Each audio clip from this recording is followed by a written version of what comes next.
समास किसे कहते हैं और कितने प्रकार के होते हैं? समास की परिभाषा दो या दो से अधिक शब्दों के मेल से जो नया सार्थक शब्द बनता है उसे समास कहते हैं।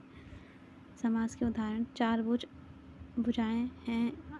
भुजाएं हैं जिसकी चतुर्भुज, लंबा है जिसका उदर लंबोदर। समास के 6 भेद होते हैं: तत्सम, द्विगु, कर्मधारय समास, द्वंद्व समास, बहुव्रीहि समास और अव्यय समास।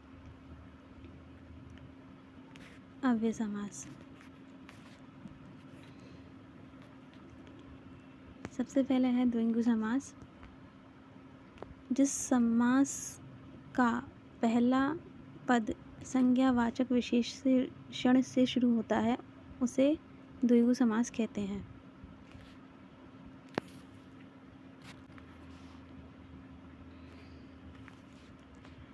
जैसे चौराहा, नवरात्रि, त्रिकोण, त्रिलोक, दशावतार, सप्ताह। द्वंद्व समास जिस समास के दोनों पद प्रधान होते हैं उसे द्वंद्व समास कहते हैं। इनमें दोनों पद से कम नहीं होता। शुभ अशुभ, माँ बाप, दाल भात और चाचा चाची, दिन रात, भला बुरा, लाभ हानि। अब है बहुव्रीहि समास। जिस समास का कोई पद प्रधान नहीं होता, इससे मिलकर एक नया शब्द की ओर इंगित करता है, उसे बहुव्रीहि समास कहते हैं।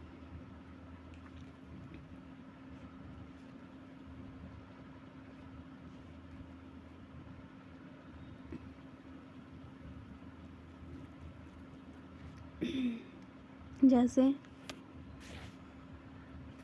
लंबोदर, नीलकंठ, महावीर, दानवी, पीतांबर और श्वेतांबर।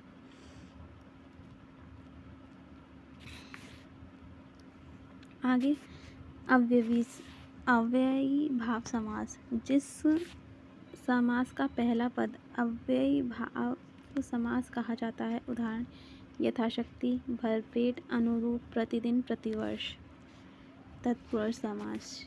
जिस समास का उत्तर पद या अंतिम पद प्रधान होता है, जैसे राजपुत्र, राजा का पुत्र, नेत्रहीन, नेत्र से हीन, आकाशवाणी, आकाश की वाणी। कर्मधारय समास। जिस समास का पहला पद विशेषण तथा दूसरा पद विशेष्य होता है उसे कर्मधारय समास कहते हैं।